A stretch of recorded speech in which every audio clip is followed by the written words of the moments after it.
Magandang araw po, ako po si Rosan de la Cruz at ito ang Reforma. Dito sa ating programa tututukan natin ang mga institusyon at ahensya sa tatlong sangay ng gobyerno. Maayos ba ang pagpapatakbo ng mga ito o kailangan bang baguhin para mapaganda ang kanilang serbisyo sa mga Pilipino? Sa aming episode ngayong linggo, tatalakayin namin ang Artificial Intelligence o AI. Kamakailan lamang naglabas ang University of the Philippines ng mga panukalang gabay sa responsableng paggamit ng artificial intelligence. Ayon dito, while AI has its advantages including the potential to transform education by enhancing personalized learning, increasing student engagement, and improving education management, the rapid development and adoption of AI has led to increasing risks and concerns. Ang United Nations mismo pinag-uusapan nito at ang mga maaaring mangyari sa paggamit nito. Sinabi ni UN Secretary General Antonio Gutierrez, AI will have an impact on every area of our lives and advocated for the creation of a new United Nations entity to support collective efforts to govern this extraordinary technology. Sa Pilipinas naman, iba't ibang ahensya ng gobyerno ang naghanda para maging handa ang workforce natin dito. Pero ano nga ba itong artificial intelligence o AI? Makakatulong ba o makakasama ito? Dito sa ating programa, tutulungan na tayo ng ating panauhing intindihin kung saan at paano ginagamit ang AI sa ating pang-araw-araw na buhay. Makakasama po natin si Ms. Casey Adviento, isang eksperto sa cybersecurity, specifically sa risk management and compliance. At kasalukuyang kumukuha ng master's degree sa AI in Queen's University in Canada. Magandang araw po, Miss Casey. Good morning sa Pilipinas. Magandang araw din. Ma'am, umpisahan na po natin ang ating talakayan dito sa AI. Paliwanag po natin in layman's term, ano ba itong artificial intelligence o AI? So, artificial intelligence, ano siya? Para siyang branch ng computer science. I know we all have computer science in different universities in the Philippines, but yung difference nito ay it replicates our human intelligence. Kumbaga, we are creating algorithms to teach the machine to mimic human thinking. So, kumbaga yung ginagaya nito ang pag-iisip natin as human. And then we allow these machines or mga computers to perform task or gawin yung mga dati or noon ay nagre-require lamang ng human intelligence. So, pwedeng ito visual perception, pwedeng speech recognition, pwede ding mag-mimic ng decision making ng isang tao or tumulong sa translations. So that's like AI in a nutshell. Ma'am, kaunting history lang po, yung concept ng AI, kailan po ba ito nagsimula? That's predated my time on Earth. But medyo matagal na. Kumbaga, kung titingnan natin on the 20th century, kung saan siya nagamit, ay masasabi natin na it is Alan Turing in the World War.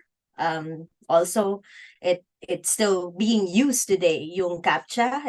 CAPTCHA means like yung mga images na ginagamit natin sa authentication when you log into your accounts. It means like it's a completely automated public Turing test to tell computers and human apart. Yun yung meaning ng CAPTCHA. Yung matagal na siya. So, but the concept on AI itself, it could be associated to Charles Babbage, which is the father of modern computing. But wag nating kalimutan ang babaeng tumulong kay Charles Babbage sa konsepto na ito na si Ada Lovelace. Siya yung nagsabi na this could be something bigger than what could we expect. Yes. Ma'am, marami kasing saklaw o marami namang mga pag-aaral at impormasyon ang naglipa na tungkol sa AI. Para sa'yo, ano yung pinakamahalagang impormasyon na dapat malaman ng tao tungkol dito? Yung as in number one. So ang I think malaman natin about sa artificial intelligence is magiging malaking parte ito ng pang-araw-araw. Siguro ngayon sa North America, dito sa bahagi ng mundong ito, it's more on our daily lives are being affected on it. Probably it's a matter of time. Kailangan din nating malaman na ang artificial intelligence ay base sa mga datos or data na meron tayo sa World Wide Web or language models. So kumbaga ang AI ay gawa ng tao. Isa siyang pwedeng magkaroon ng bias or what we call here could be unethical practices ng AI na dapat nating aralin at kumbaga yun din ang rason kung bakit ako nag-aaral ng AI for my masters dahil ito ay napaka-importanting future future ng human race, I guess. Sa pang-araw-araw nating buhay, ma'am, ano ang saan natin ginagamit ang AI? So matagal nang may AI. I would say na kung nanonood tayo ng Netflix, AI is like an algorithm, di ba? Pagkakasabi ko nga kanina, makikita nyo kung nagsha-shopping kayo, tapos makikita nyo kung may mga recommendations. That itself is an algorithm powered by machine learning. So yung machine learning, it's like it's a tool within the AI. It's a subset of what it could do. So yung mga nakikita nyo din sa Netflix, yung recommendation of percentage, ito ay isang example ng AI kung paano ito nagagamit sa pang-araw-araw. Makikita mo din sa mga, let's say, yung mga kotse ngayon na may enabled recognition or auto-driving, autopilot is also AI enabled. Ma'am, pero ano ba ang advantage ng AI sa panahon ngayon? Gaano ba natin kakailangan ito? There are so many advantages, I guess, in artificial intelligence. Kumbaga, kung titingnan natin sa pang-araw-araw, mayroon mga services na 24/7. Let's say, like, round the clock, kailangan may service. Pwedeng call center, pwedeng factory, probably isa sa mga branch is security din. Customer support is really one of the top that we could use artificial intelligence and mga chatbots.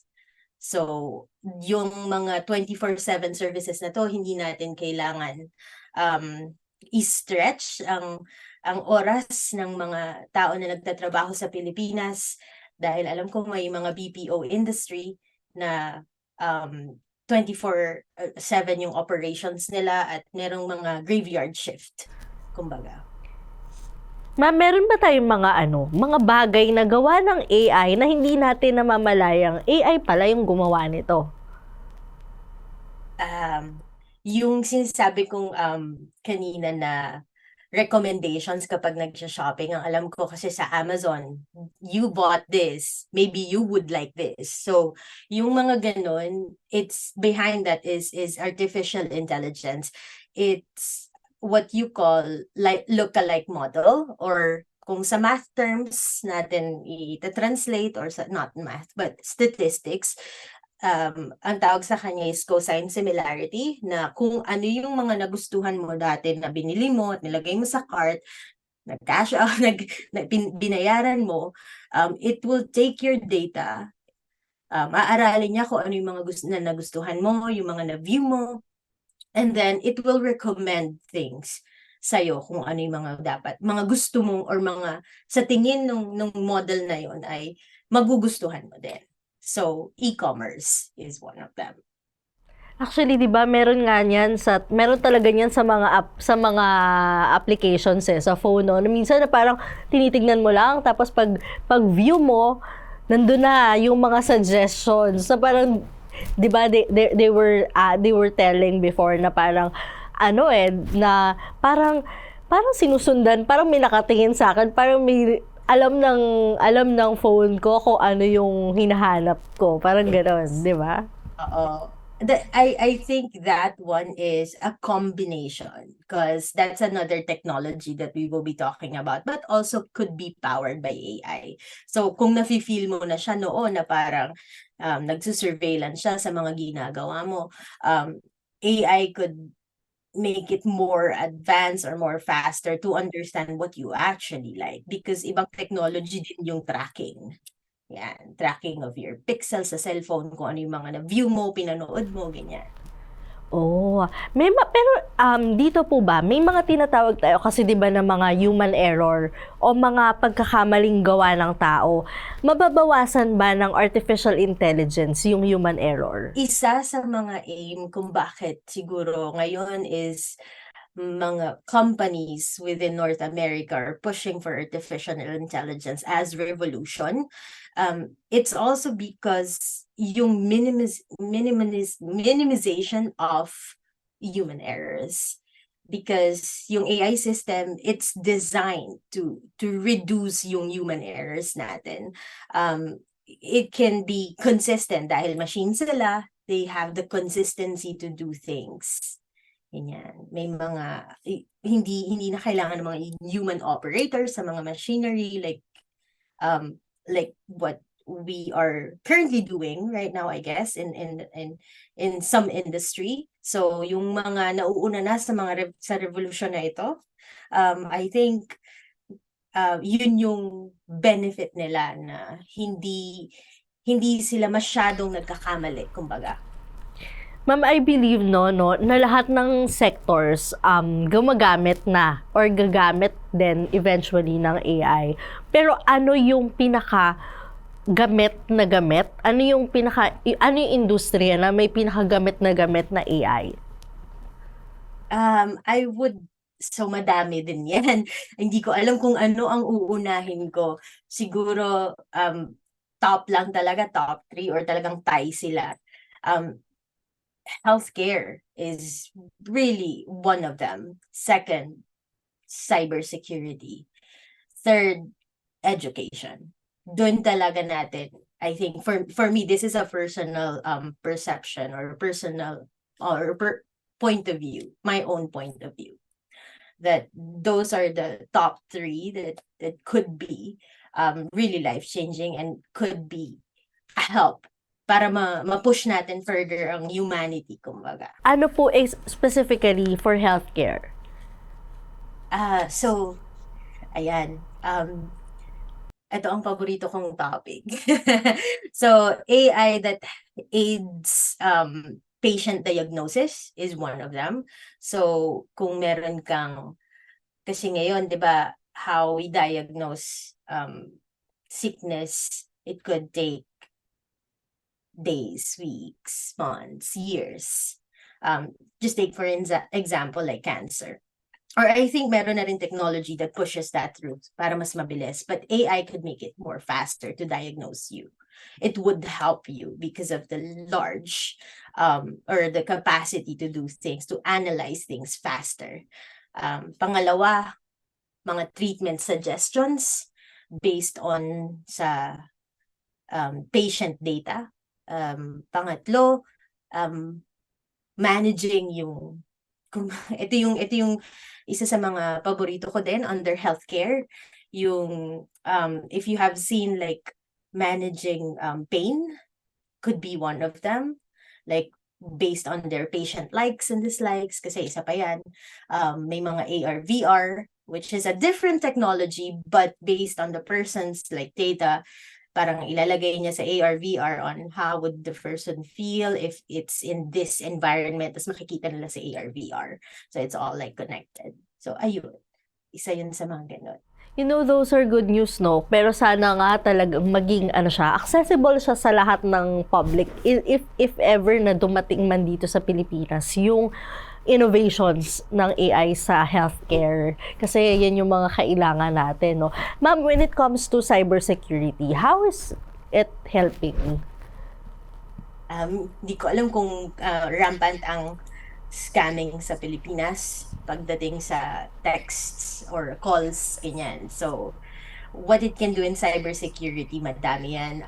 Mostly network monitoring, fraud detection, like making sure that, diversified din naman yung mga systems, like may backups, ganyan. But the thing is, like, in cybersecurity, kasi it's not just like the technology, but also the human emotion mimicking it. So, pwede siyang pros and cons because it could make things faster to detect scam, to detect fraud. The other side of the story is the malicious people o yung mga taong naghahangad na na I guess yung mga scammers or mga fraudulent people, they could also use this as a tool to expedite their operation. So it works really hand in hand. So it needs it needs both, Ma'am, nakakapag desisyon mag-isa itong AI. Meron ba tayong maaasahan na tamang desisyon na galing dito? Since wala namang emotion na involved dito, di tulad ng mga pagtao yung mismong making the decision. Yes, nakakapag-desisyon base sa mga alam niyang data. Kasi it will not operate, it will not, I think it can create based on what you feed it. Yun na lang. So, mahirap sabihin na out of the blue kasi yung sinasabi mo sentient na siya, kumbaga may sarili na siyang pag-iisip, which is the tech companies in the world is trying to create that advanced AI even further. So, which is yung mga other billionaires in the world are trying to stop that to happen because they know we're not ready yet. And So, yes, sige po. Sorry. Yes, ma'am, go.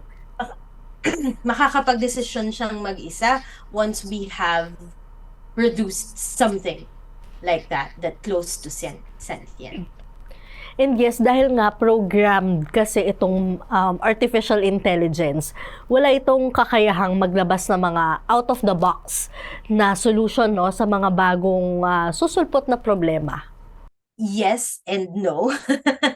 Yes and no. Yes, kasi base yan sa mga naaral or sa mga finid natin na nailagay nating data para i-analyze ng algorithm ng AI. Although it can learn, yun yung tinatawag nating generative models or yung GANs. Kumbaga, some AI models which are currently building here in this side of the world or probably meron din naman sa ibang parte ng mundo, but I'm not very aware of on other parts. Meron siyang mga real-time new information na tinitake in. Basically, it's generative from the word itself. So it learns from what you teach it. Ganon. So pwede siyang an interaction between you. Parang halimbawa, kumbaga sa classroom model, sabihin natin, ako ang teacher, ikaw ang estudyante. Ang konsepto nun is, ikaw yung AI na tinuturuan ko and I'll tell you how to do this and then you will learn from me. And based on the data that you know, you will adjust based on what you learned from me. So, and if it's other people that magtuturo sa'yo, so you can form your different perception or different point of view based on the people who you learned it from. Ayun. Oh, I see, no. Ma'am, pagdating sa sa mga isa sa mga ginagawa nitong tulong ng AI, no. Pagdating sa mga for example, mga routinary na jobs like kunyari sa pabrika. Ano yung paano nakakatulong yung AI sa mga ganitong klaseng industry? Um, napapasmile ako, sorry. Because yung mga routinary, like siguro mga customer support, manual labor jobs, I would think it would help them, lalo na sa mga dangerous parts. Halimbawa, nasa pabrika na medyo delikado ang mga machineries, like human risk, high-level human risk.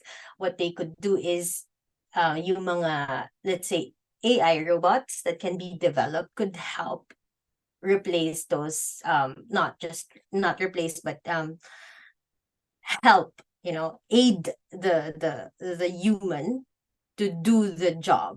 Meron pa rin kasi dapat parang human intervention as of now sa mga jobs na routinary. Pagdating po sa business sector naman, ay meron tinatawag na applied AI. Paano po ito nag-work? So, depende sa industriya. Kumbaga, pwedeng specific business problem, platform. Pwedeng, as an example, marketing. It can generate marketing content for you. But again, with the help of like a human intervention. Kasi kailangan pa rin talaga ng human touch within marketing, right? But it can help on generating that content, and then may planning on how to execute marketing. In other business units, siguro finance is one of them, and then customer service bots, like what we see right now in chats, where they have a bunch of like FAQs sa companies, and then it's like you have a customer who will just go to your website as magta-type sila ng anong kailangan nila as for your like as a service company, and the chatbot will just respond to you. Ganon. So it will be helpful for the business to shrink down the time and also the resources within the company. So it chunks like yung magagawa ng AI sa isang business is depende sa kung anong gusto ng business na mangyari at saan niya pwedeng i-implement. Kasi different sectors of the business or different facet of the organization can use it. Kanina napag-usapan na natin yung mga advantages at yung tulong na nagagawa ng AI. Dito naman tayo sa disadvantages. Ano ba yung mga pwede nating kaharapin sa paggamit ng AI? Okay. So, alam ko yung technology na artificial intelligence is really promising, but it requires a lot or a significant amount of money or investment, hours as well included, but the talent, which is the people who will build it. So, also the infrastructure is disadvantage because mahal yung mga yon in terms of dollar amount or peso amount. Another one is since robust yung tech sectors within the North American region, we really felt it. Like medyo shock wave yung AI revolution here when it first launched. And may fear, merong mga takot na naramdaman ng mga tao na i-replace ba ang mga existing jobs. And an honest answer is yes, it can replace jobs. But it could aid you, like what I said earlier sa pabrika, 'di ba? Halimbawa ng mga dangerous places na makakatulong ang AI. I would still think that human intervention or human monitoring is also needed in these times. Hindi pa tayo kasi super advanced AI. We're still at the very beginning. So sa sa generation ngayon, nandun pa tayo sa pag-build ng AI, which requires a lot of money, a lot of time, a lot of infrastructure. So yun lang yung mga disadvantages na nakikita ko sa ngayon. Ma'am, dito sa Pilipinas, no, sari-sari yung paghahanda na ng mga agencies, government agencies natin. Nandyan yung DOLE, yung Department of Labor and Employment, na naghahanda talaga sila. Kung may mga preparations talaga sa pagsabak sa AI. Yung DepEd naman, syempre, yung sa education natin, katulad ng sinabi mo kanina, na isa nga sa mga gumagamit ng AI. Pagdating naman sa DILG, yung mga private sector, talagang naghahasa sila, nagtitrain sila ng mga underskilled women. What can you say about this?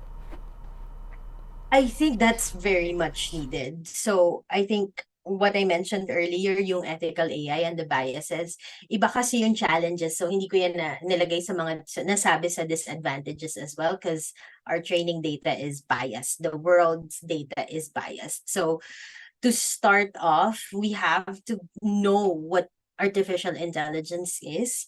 And I think yung ginagawa ng gobyerno is a really good step on making sure we know how it will impact the industry, impact society, because it's way too the change, I guess, is drastic, kumbaga, kasi parang sinabi ko nga kanina, medyo shockwave na nag-release ng ng ChatGPT, which is a text-based pa lang, no? So matagal na siyang may AI, but then what the Philippine government is doing is actually thinking ahead, or I think ini-ensure nila na may mga ahensya sa gobyerno na sumasabay sa iba't ibang industriya sa iba't ibang parte ng mundo.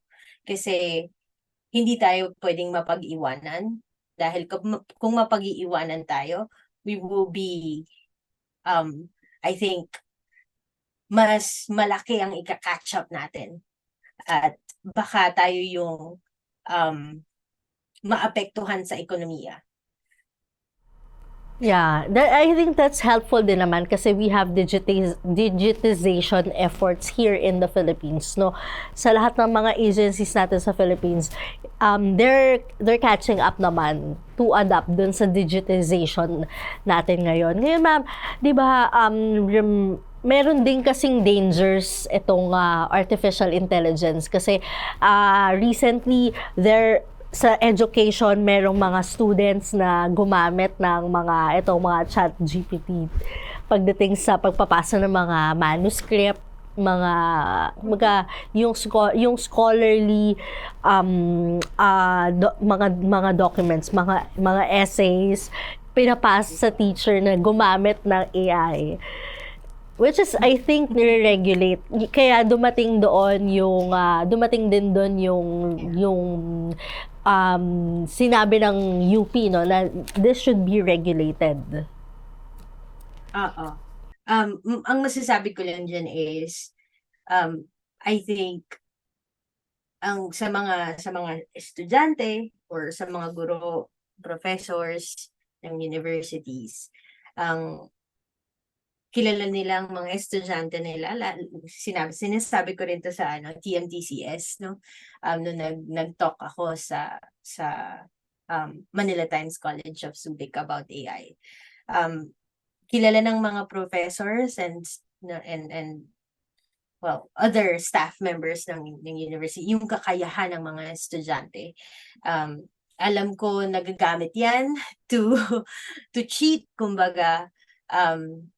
And yung detection for cheating in universities, alam ko mahirap makahanap ngayon ng cheat detector, but bottom line, the professors know it's student. But I would think we should go further than that. We should go further than just cheating itself, because sa Europe, there's a draft on AI law. So, ang draft ng AI law, we should think about really the people, the society. Nasabi mo na rin kanina na nafe-feel mo, 'di ba? You're being trapped. Ganyan. So AI law prevents, not just prevent, but sets limit to what can AI learn from the people. So yung mga mga pag nakuha kasi ang mga data na yan from different set of people, different set of subpopulations, iba yung impact niyan. It can change your way of thinking. Kung narinig na natin ang Cambridge Analytica na issue, that's AI powered by it.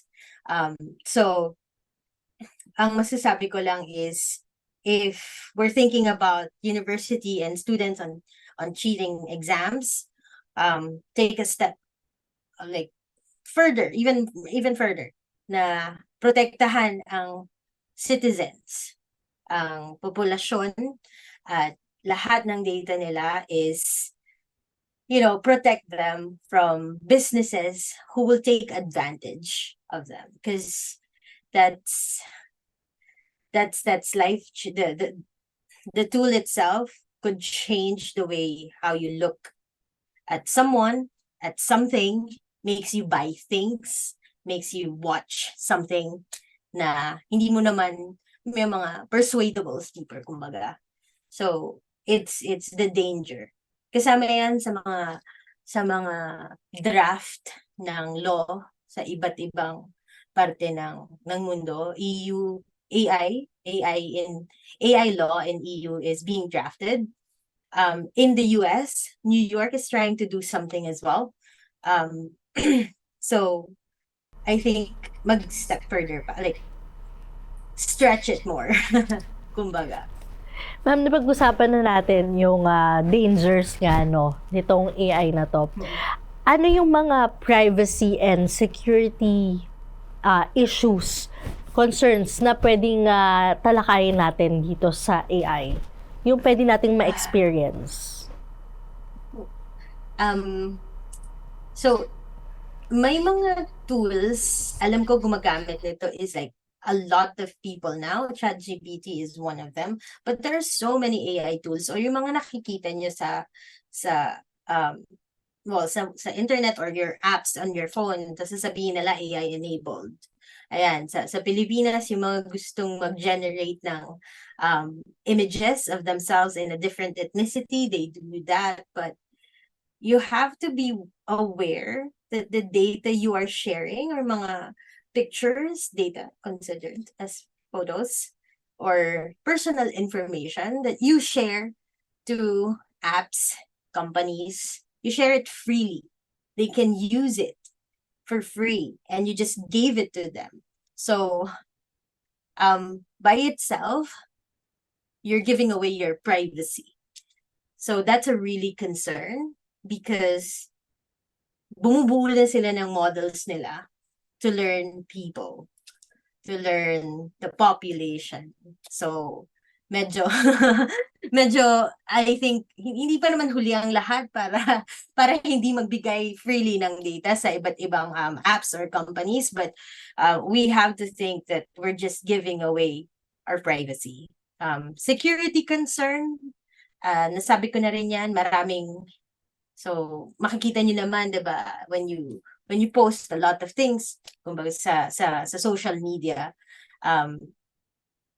AI can, I guess it can help malicious people. Nasabi ko kanina, they can help malicious people to expedite their crimes. So imagine if you're sharing your information freely, and they can just generate, like, for example, just an example, your social media. You posted like your birthdays, your let's say you have like a photo of friends, and then nandun yung ID mo somewhere na nahagip ng photo. That itself is like a privacy issue. AI can regenerate the photo kahit blurry. So those things, no? Doon ang, kumbaga hindi mo naisip na, ganun pala yung ways na yon. So we have to be aware of that. Sa dami ng kayang gawin, sa dami ng kayang itulong sa atin ng AI, ano ang pwedeng gawin ng mga Pilipino para hindi sila maging, not just the Filipinos, pero anong pwedeng gawin ng mga tao para hindi sila maging obsolete pagdating sa AI, pagdating ng AI? Ang ganda ng tanong. Gusto ko yung tanong talaga kasi tama lahat ng siguro ng mga conferences, mga talks na pinupuntahan ko or ina-attendan ko. Yan yung mga tanong nila na talagang nagre-reflect na okay, huwag tayong matakot. Siguro it's adoption kasi ngayon medyo natatakot yung tao na i-replace yung job nila. Think about like artificial intelligence to aid you. Like tutulungan ka nila sa pang-araw-araw mong ginagawa. So, pwede ka rin nilang tulungan na mag-aral ng mga gusto mong aralin sa halimbawa, kung gusto mo na mag-aral ng Japanese language, it can help you do that. Or English language, like proper, like, writing and on a newspaper, or things like that. Pwede mong utusan ang AI na gawan ka ng entire curriculum para mapag-aralan yon. So, think about this as a tool or as an assistant that could help you sa pang-araw-araw mo. Actually, ma'am, sinasabi nga nila, no, na parang huwag kang matatakot sa AI. Matakot ka sa taong marunong gumamit ng AI.